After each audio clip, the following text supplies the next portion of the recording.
თემებთან ერთად, მით უმეტეს რომ თემა რომელზეც ახლა ვისაუბრებთ ეხება ყველა მშობელს და არა მხოლოდ პრინციპში ყველა ადამიანს აბსოლუტურად, რომელიც მომავალში იქნება მშობელი, ახლა არის ემზადება ამ მნიშვნელოვანი პროცესისთვის. კი ბატონო, მეც მოკლედ ბავშვის აღზრდა ალბათ ერთ-ერთი ყველაზე რთული პროფესია, რომელსაც დიპლომი არ მოჰყვება, მაგრამ პასუხისმგებლობა უდიდესია. ხშირად გვსმენია უნდა ვიყო ჩართული მშობელი, თუმცა ყოველთვის არსებობს საშიშროება, რომ გადაჭარბებული დახმარება ზედმეტ ჩარევად იქცეს, როდის ვზრდით დამოუკიდებელ ადამიანს და როდის ბავშვს, რომელიც ჩვენს გარეშე ვერ დგამს ნაბიჯს, დღეს ვსაუბრობთ იმ ოქროს შუალედზე, რომელიც მშობლის სითბოსა და ბავშვის დამოუკიდებლობას შორის უნდა დავიჭიროთ, სად მთავრდება ზრუნვა და იწყება ზედამხედველობა. ფსიქოლოგი, დებატების და განათლების ინსტიტუტის დირექტორი თინათინ ცერცვაძე გვერდდება თემაზე სასაუბროთ. თინათინ, დიდი მადლობა მოგბრძანებისთვის. თემა არის ძალიან საინტერესო და საჭირო, მოკლედ განსაკუთრებით ყველა მშობელისთვის, ადამიანებისთვის, რომლებიც ემზადებით მშობლობისთვის და ასე შემდეგ. მოკლედ რა არის თავარი ბავშვის აღზრდის პროცესში და როგორი უნდა იყოს მშობელი? უნდა იყოს მეგზური, ის უნდა იყოს მართველი თუ მეგობარი თუ რაიმე კიდევ დაამატებით. მადლობა. ეს თემა დღემდე ძალიან აქტუალურია და თქვენ კიდევ ერთი მნიშვნელოვანი სპეციფიკა დაგავიწყდეთ ქართულ კულტურასთან დაკავშირებით, არა მხოლოდ მშობლები, ბებია-ბაბუებიც არიან ხოლმე აღზრდელები და აქტიურად ჩართულები, როგორც კარგი, ასევე ხშირად ცუდი მიმართულებითაც. ამიტომ მე არ შეგაწყენთ თავს იმაზე საუბრით, როგორი კარგი და მრავალფეროვანი არის ამ მიმართულებით მოცემულობა მთელს მსოფლიოში, სამყაროში, როგორი აქტუალურია დღემდე ეს თემა.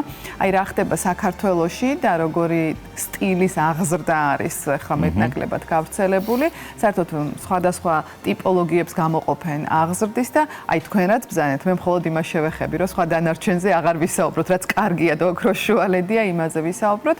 ამას ქვია ავტორიტეტული აღზრდის სტილი, როდესაც აი ყველა ის ნიუანსი, რაც თქვენ ჩამოთვალეთ და რაც თქვა კიდეც თაკომ, რომ აი ამათი ერთობლიობა არის, ზუსტად ამას ითვალისწინებს. ეს ნიშნავს იმას, რომ მშობელი არის მეგზური, არის რაღაცნაირად დამკვალიანებელი საკუთარი შვილის და ასევე გვერდით მდგომიც, მხარდამჭერიც და რაღაცა მოზომილად, ასე ვთქვათ, რეკომენდაციების გამცემით. ამიტომ სხვათა შორის პოსტსაბჭოთა სივრცეში, როდესაც შეიცვალა უეცრად ყველაფერი, ერთ-ერთი დიდი დარტყმა მიიღო აღზრდის სტილმაც. აი, არ ვიცი, რამდენად გასაოცარია ხა პროფესიონალებისთვის, ვინც ჩართული ვიყავით ამ სფეროში, სულ ჩვენს არ გაგვიკვირდა, მაგრამ უცხო თვალისთვის ყოველთვის უცხოური კი, მაგრამ რანაირად შეიძლება იყოს ეს დაკავშირებული წყობასთან, ხო, მაგრამ ნამდვილად ტენდენციები როგორი იყო უახლოეს წარსულში. დიახ, ტენდენციები იყო ისეთი, რომ მშობლები იყვნენ ძალიან ესეთი აქტიურად ჩართულები, არა ავტორიტეტულები, არამედ ხშირად ავტორიტარულები, სადაც სხვადასხვა ტიპის ძალადობა, ზეწოლა იყო ნორმირებული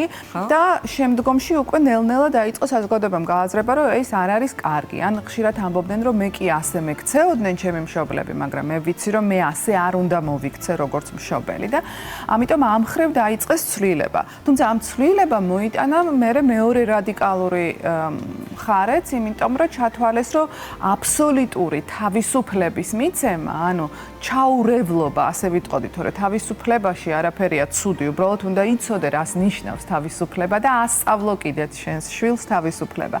არამედ ის, რომ ისინი აბსოლუტურად აღარ ერეოდნენ, ამან მოიტანა ის, რომ ჩამოყალიბდა არასწორი კატეგორიაც მშობლების, მერე მეორე უკიდურესობა. ესე იგი, შეგვიძლია ვთქვათ, რომ თანამედროვე სამყაროში, ვთქვათ, ქართველი მშობლების დამოკიდებულებები ბავშვის პიროვნულ განვითარებასთან დაკავშირებით ესეთი ერთმნიშვნელოვნად, ვთქვათ, რადიკალურია, იმიტომ რომ აი მე მაინც განცდა მაქვს, რომ დღესაც თუნდაც ჩვენ მშობლები ხშირად მოქმედებთ ხოლმე ჩვენი შვილების ნაცვლად, გარკვეულწილად ინიციატივებს გაუცნობიერებლად, მაგრამ ვართმევთ ხოლმე და აი მუდმივად ვცდილობთ ხოლმე განსაზღვროთ, აი რა წრეზე იაროს, ვისთან იმეგობროს, ვინ მოეწონოს, ვინ არ მოეწონოს და ასე შემდეგ.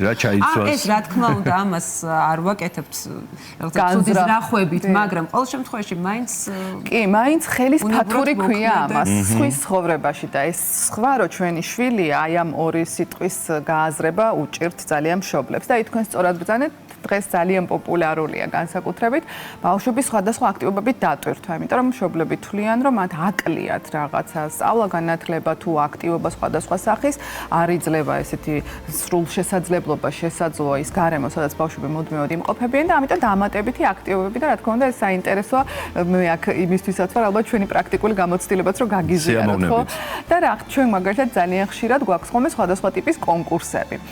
რა თქმა უნდა შემეცნებითი და ინტელექტუალური დებატების მიმართულებით და ძალიან ხშირად ეს არის ხოლმე შეჯიბრებები, რომლებიც მოდებატებს უწევთ რომ ჩაერთონ და მიიღონ მონაწილეობა, მაგრამ აბსოლუტურად საგანმანათლებლო. აი თავად ჩვენ გვაქვს პროექტი დებატები უკეთესი განათლებისთვის. ანუ მხოლოდ საგანმანათლებლო, იქ არავით არის სპორტული რაღაცა, ჟინი არ ღვივდება. როგორია მშობლების ცევები ამ დროს. აი ვერ გეტყვით რა ერთი წელი, ოღონდ არ ვაჭარბებ მინიმუმ ერთი სასწავლო წელი ჩვენ მუშაობთ მშობლებთან ბავშვების პარალელურად ფაქტიურად, როდესაც ბავშვებს ძალიან ბევრს ვუხსნით და ვაკვალიანებთ, რომ მათ სათანადოდ მიიტანონ ეს ინფორმაცია, გვაქვს შემდეგ მშობლებთან შეხვედრები, რომ გაიაზრონ, რომ რას ნიშნავს განათლების მიღება და რომ კი დებატები ხანდახან შეჯიბრია, მაგრამ ეს მხოლოდ შემეცნებითი ინტერესის გამო ხდება. და ნუ არ არსებობს, რომ ერთხელ მაინც არ იყოს ისეთი შემთხვევა, რომელიც აი მძიმედ ისეთი, რომ მშობელი მომართულია რომ ბავშვმა გაიმარჯვოს თითქოს და ეს რაღაცა სპორტული შეჯიბრებაა და რაღაც ფინიშზე უნდა გავიდეს. ან მიაღწიოს რაღაცას და თუ არ მიაღწევს, ესე იგი რაღაცა სხვა არის დამნაშავე და რაღაც ხელი შეუშალეს და შეაფერხეს. ანუ აბსოლუტურად დამახინჯებულად აღიქვამს ამ ყველაფერს, რადგან თვითონ ძალიან არის ჩართული ამ პროცესში. და ხშირად გვაქვს ესეთი შემთხვევა, რომ ბავშვი მშვიდად არის, წყნარად არის, მაგრამ ამ დროს მშობელი იმდენს ფორიაქობს, რომ რა თქმა უნდა ეს ბავშვზეც გადმოდის და კიდევ მეცაც გეტყვით, აი ძალიან საინტერესო შემთხვევები გვაქვს ხოლმე. ახლა გვაქვს მაგალითად აი ამ ეს ხდება ხშირად ჩვენთან სასწავლო წლის ბოლოს და სასწავლო წლის დასაწყისში მეორე საინტერესო შემთხვევა გვაქვს, როდესაც გვაქვს გასაუბრებები და ჩვენ გვაქვს დებატების სკოლა თბილისში და გვაქვს მიღება თბილისის ყველა მოსწავლეს შეუძლია მე-7 კლასის ზემოთ რომ მოვიდეს და რამდენიმე ეტაპია და ერთ-ერთი ეტაპი არის გასაუბრება.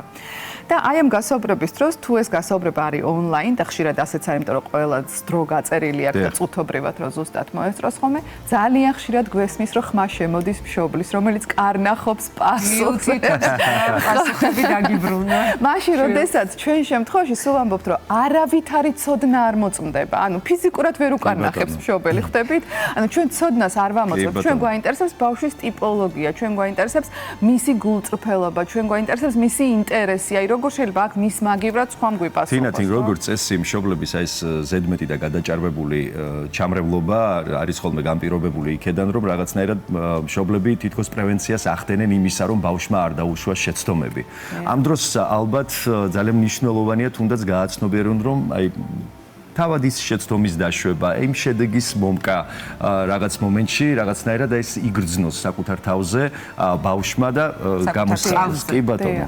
დიახ, აბსოლუტურად გეთანხმებით და მით უმეტეს, რომ ჩვენ პირადად ორგანიზაციასაც მეც შეხება მაქვს ზუსტად ისეთი ტიპის შეცდომებთან თუნდაც, რომელიც აბსოლუტურად არ არის სავალალო, სახიფათო ან საშიში. აი როგორ შეიძლება ხა გასაუბრებაზე რა უნდა თქვას მოსწავლემ, რომელსაც ვეკითხებით, რომ რა ინტერესები აქვს. აი რა შეიძლება რომ შეეშალოს, თქვათ, ხო? და თან ვუხსნით, რომ ჩვენ არც მოდებატებს ვეძებთ, არც ორატორებს ვეძებთ. პირიქით, აი და ან ხშირად როდესაც მოსწავლეს ვეკითხებით, რომ რა გაწუხებს, აი რა არის ისეთი რაზეც ფიქრობ, რომ რაშიც დაგეხმარება და ძალიან დიახ. ანუ მაშინ როდესაც მოსწავლე, რომელიც ესე ღიად საუბრობს, მაქსიმალურად წარმატებულად წარმოჩეთილი, მაგრამ ყველაფერთან ერთად მე მაინც მგონია, რომ ხშირად მშობლები ვცდილობთ ხოლმე, რომ ჩვენს ბავშვობაში აუსრულებელი ოცნებები ჩვენი შვილების მეშვეობით ავიხდინოთ და თითქოს ის რაც ვერ შევძელით ადრეულ წლებში, მეორე შანსს ვხედავთ ხოლმე მათში.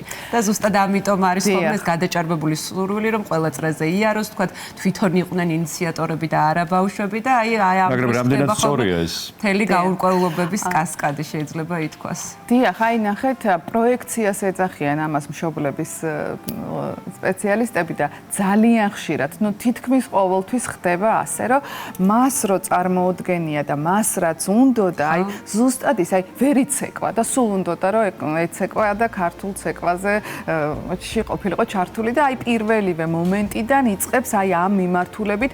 იცით როგორი, როდესაც ზეწოლა არის გამოხატული, ან ესეთი ძალისმიერი ხა, ესეთი შემთხვევები ნამდვილად შემცირებული არა შედარება იმ ეპოქასთან, რომელზეც საუბრობდით, მაგრამ ზეწოლა, რომელიც არის ფსიქოლოგიური და ეს არც ისე ხილულია, ამას არანაკლები ზიანი მოაქვს, იმიტომ რომ წვეთად ბავშვს ესმის, რომ რაღაცა არის კარგი, რაც მას სულ არ მოსწონს და სულ არ თulis კარგად შეიძლება. ან რაღაცა აუცილებლად უნდა გააკეთოს, აუცილებლად ასე უნდა ისწავლოს, აუცილებლად ის საგნები უნდა უყვარდეს, აუცილებლად ეს არის მნიშვნელოვანი და ასე შემდეგ. ერთ წელს გეტყვით კიდევ რა გვაქვს ჩვენ სტატისტიკა, ჩვენ მიმართულებით. მაგალითად ცხადდება დებატების სკოლაში მიღება და მთელი წელი გვაკითხავენ, იმიტომ რომ მხოლოდ წელიწადში ერთხელ გვაქვს მიღება. აი, როგორი არის თქვენი აზრით მომართვიანობა პროცენტულად მშობლების და ბავშვების? ალბათ გაცილებით უფრო მაღალი მშობლების ვიდრე პატარების. ჩვენ ამაყები ვართ, რომ 50%-ზე ცოტა მეტია და მეტი არა, იმიტომ რომ თავად ბავშვები უზიარებენ ბავშვებს საკუთარ გამოცდილებას და ეს მუშაობს, მაგრამ ძალიან ხშირად გვაკითხავენ მშობლები. ამაში ცუდი არაფერია, მაგრამ ზუსტად ამას გვეუბნებიან, მე რო ეს მესწავლა ჩემს ასაკში. კი გულწრფელები არიან და ასეც არის და მან ნამდვილად აქვე მინდა ხმამაღლა განვაცხადო, რომ ჩვენ ვიწყებთ მუშაობას მშობელთან და ვუხსნით, რომ თუ ბავშვი არ მოვა, თუ ბავშვი არ დაესწრება საპრეზენტაციო შეხვედრებს, თუ ბავშვი არ გაერკვევა ეს რა არის, თუ ბავშვი არ გაივლის პირადად გასაუბრებას, მაშინ თქვენი мотиваცია ვერ მოიტანს იმ შედეგს, რაც თქვენ გინდათ, რომ თქვენმა შვილმა მიიღოს. ნამდვილად, ჩემ შემთხვევაში იყო ძალიან ბევრი ინიციატივა, სურვილი, რა თქმა უნდა, რომ ჩემ შვილს სხვა წრეებზე ევლო, მაგრამ ერთ დღეს მივხვდი, რომ მას ამის სურვილი არ ქონდა და უნდა დაანებდე და მიუშვა. დავყარე, მაგრამ ძალიან მალე მისგან ვიგრძენი ინიციატივა და მივხვდი, რომ აირჩია ის, რის იკეთებაც მას მოსწონს, სიამოვნებს და ძალიან ახარებს და შესაბამისად აუცილებლად უნდა მოусმინოთ ხოლმე გულისყურით ჩვენს შვილებს. მადლობა.